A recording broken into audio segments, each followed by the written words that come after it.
But let's get straight into it, man. I think it'll be really important to let's start off with life back home, back in Sudan, and how Right. that was. Life back home was personally as a kid. I grew up with my grandma, Yep. and with my siblings, we were pretty much separated for a small period of time. So, my older brother, was living with my uncle. Was more in the city. Yeah. My sister, she was living with me, but from time to time she went on to live, with my grandma, and Yeah. so we were very separated, from time to time. Yeah. Yeah. And my mom was out working somewhere else. I don't know what she was doing because I was a kid. I can't really remember what it was, but Yeah, it yeah. was obviously to provide the food we need. Yeah. It would have been farming or something like that. Yeah. Okay. But she was doing what needed to be done to provide the food that we need, or Yeah. the clothes, whatever, for us to survive really. Yeah. Yeah. So we barely got to see her growing up. yeah. It was only when the process was approved to get us to Uganda, to get us to Australia here, that she finally got us together, and linking with my brother, my sister, my mom. It was an amazing experience. So Yeah. That's cool. And you didn't have much time with your parents, but you would have with your sister and your brother. How old are they compared to you at the time and now? So my brother is 2 years older than me. Yeah. So is my sister. My sister is 2 years younger. Younger. Yeah. Yeah. So, it's you talking regarding in terms of how's that relationship? Yeah. Yeah. So I just want to know how old they were first, and how was that relationship with them? Okay, it's awesome, man. Yeah. It's always like being close. We've always been close. Yeah. Yeah. Even when growing up, I didn't get a chance to see all of them, Yeah. or at once. But the moment we linked up, my mom brought us together. It was like always family. Even Yeah. from now, it was like it went through hardships together. It went through ups and downs, but Yeah. we always kept that unity as a family. So it's something that I'm grateful for, and it's something that I want to pass on, later on to my generation. You know? So what was the longest period you had that away from your siblings? I would say maybe 2 years. Like 2 years. Like when I was born to, I say 4 years old, 5 years old. Yeah. I don't really remember. Maybe I would have met my oldest brother, but I don't remember meeting him. Yeah. You Yeah. know, Yeah. So maybe by the time I turned 3 to 4, that's when we got a chance to meet or whatever. Yeah. So what then happens is you guys reunite, and then you guys head to Uganda. Yeah. So tell us about that. So actually, the day that we reunited, that's when I think I sprained my arm or something. We were playing soccer. Yeah. Yeah. And it's like everybody's energized, everybody's together. You know what it's like. You know? Yeah. And I sprained my arm. And I would have been fractured, but I don't know. They said it was just a sprain. Yeah. Yeah. But it was just the excitement of the moment, and things happen or whatever. But what really happened after that is that we made a journey to Uganda, Yeah. and that was where my uncle lived. My uncle, my dad's brother, he told us, you guys can come live with us until all your process is done. Yeah. Yeah. Because obviously back home, things weren't right. Wars were breaking out.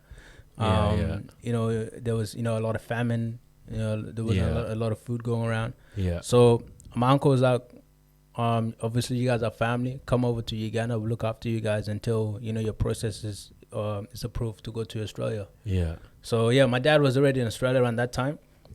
And what year was that? 2000, and he landed 2002, I believe. Yeah. That's when he landed in Australia.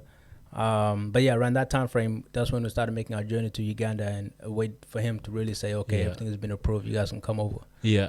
Yeah. What's one memory you remember from your trip to Uganda? What's one thing that stood out the most?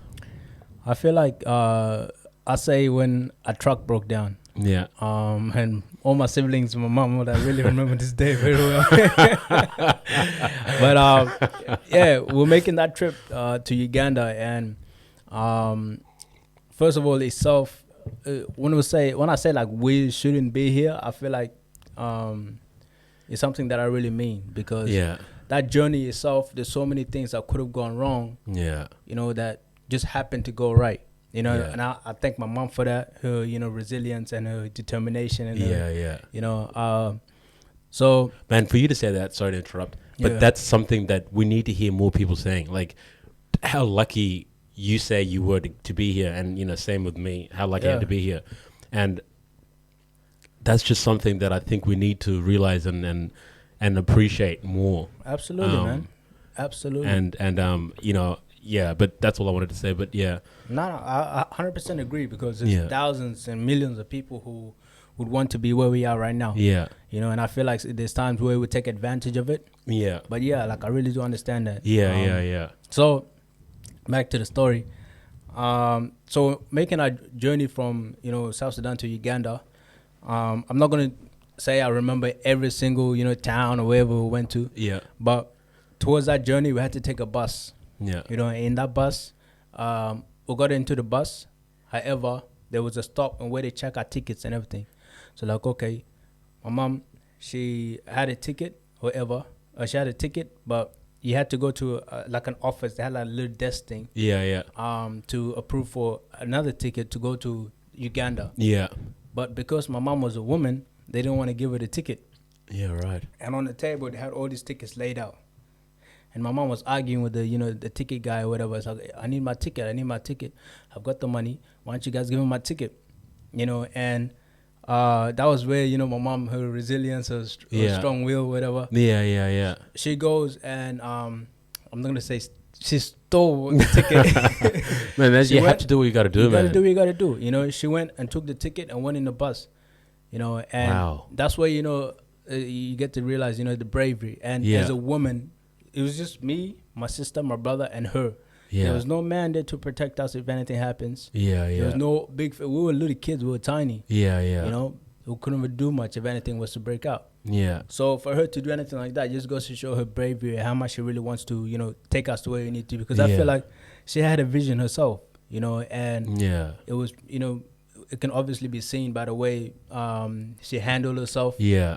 How she saw obstacles, but also came up with solutions and did what needed to be done to get us to where we are. And you know, here we are. So and that she would have been thinking about that. Like she would have had a destination. Like no matter what is going to be in the way, we're going to get over that because I have this vision that I need to get to. I need to get my kids there. I need to give my kids this opportunity that I you know I don't have here. Right on, man. Absolutely. And that just mentality that they have, it's just ridiculous. It's honestly, man, I think every time I'm just like, where does it come from? Is it hardships? Is it because they face challenges? Is it because, you know, is it because a lot of the time the women, you know, in Sudanese culture, there's no male figure there to be like, okay, you know, I'm here for you or whatever. Men are usually out doing their own thing, so the women have to, you know, stand guard and look after the kids and you know, provide, you know, also protect the times and, you know, give them food, shelter, and also at the same time, you know, having to look after the man or whatever. Yeah. So I don't know if that's where it comes from, the mindset.